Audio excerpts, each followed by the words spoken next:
نحمدہ ونصلی علی رسولہ الکریم۔ ماں کی گود وہ درسگاہ ہے جہاں لفظ نہیں کردار پروان چڑھتے ہیں، اور ماں کی تربیت وہ چراغ ہے جو ایک گھر نہیں پوری امت کو روشن کر دیتا ہے۔ آئیے آج ایسی ہی ایک ماں کی داستان سنیے جس نے اپنی اولاد کو علم ایمان کا ایسا سرمایہ دیا کہ وہ مدینہ کا لیڈر بن گیا۔ امام مالک رحمۃ اللہ علیہ اپنے استاد ربیعۃ الرائے کا حال بیان کرتے تھے کہ ان کی پیدائش کا واقعہ بڑا حیرت انگیز ہے۔ ان کے والد عبد الرحمن فروخ تھے، انہوں نے شادی کی اور چند دن بعد جہاد فی سبیل اللہ کے لیے آرمینیا اور آذربائیجان کی طرف نکلے، اور مسلسل 27 سال تک گھر واپس نہ آ سکے اور نہ گھر سے کوئی رابطہ رکھا۔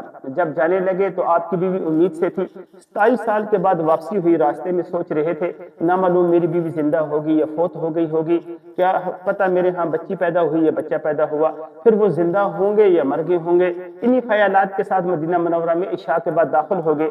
اپنے مکان میں گئے، مکان کا نقشہ تبدیل ہو چکا تھا۔ دروازہ کھولا، اندر گئے، حیرت میں ڈوبے ہوئے تھے کہ گھر تو میرا لگ رہا ہے۔ اندر سے ایک نوجوان نکلا۔ حضرت فروخ نے فرمایا، اللہ کے دشمن، میرے گھر پر آپ نے قبضہ کیا ہوا ہے اور مجھے مردہ سمجھا ہوا ہے۔ اس نوجوان نے جواب دیا کہ اللہ کے بندے، ہمارے گھر میں بغیر اجازت کے کیوں داخل ہو رہے ہو؟ کمرے سے ایک خاتون بوڑھی نکلی تو انہوں نے کہا کہ یہ، اور اس پر سکتہ طاری ہو گیا۔ پھر فرمایا، بیٹے یہ تو آپ کے والد فروخ ہے۔ پھر تو باپ اور بیٹے کے درمیان معانقہ ہوا، گلے ملے، روئے، دونوں کے آنسو بہنے شروع ہو گئے۔ کمرے میں گئے تو فروخ نے اپنی اہلیہ سے فرمایا، میں نے جاتے ہوئے آپ کو 30,000 روپے دیے تھے۔ جوان اہلیہ نے فرمایا، وہ محفوظ ہے، آپ آرام فرمائیں۔ صبح ان کا بچہ پہلے مسجد نبوی میں پہنچ گیا۔ حضرت فروخ فجر کی نماز کے بعد حدیث کے حلقے میں بیٹھ گئے۔ ایک بڑا مجمع موجود تھا، وہ بھی پیچھے بیٹھ گئے، درس حدیث سے بہت متاثر ہوئے۔ حضرت فروخ نے اپنے ساتھ بیٹھے ہوئے آدمی سے پوچھا، یہ محدث کون ہے جو درس حدیث دے رہے؟ تو اس بندے نے کہا، آپ اس کو نہیں جانتے، یہ تو مدینہ منورہ کے بڑے محدث ربیعہ بن عبد الرحمن فروخ ہیں۔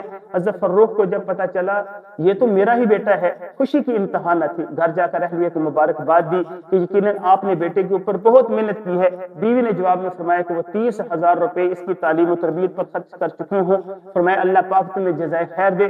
پیسہ اپنی جگہ پر لگایا۔ یہ تھے ربیعۃ الرائے جو مدینہ کے سب سے بڑے عالم اور محدث تھے، اور یہ تھی نیک خاتون، ایسی ماں کہ جس نے سارا پیسہ اپنے بیٹے کی تعلیم و تربیت پر خرچ کر دیا، اور بیٹے کو اللہ پاک نے اتنا بڑا عالم بنایا کہ امام مالک جیسے لوگوں کے استاد بنے اور حدیث کے امام بنے۔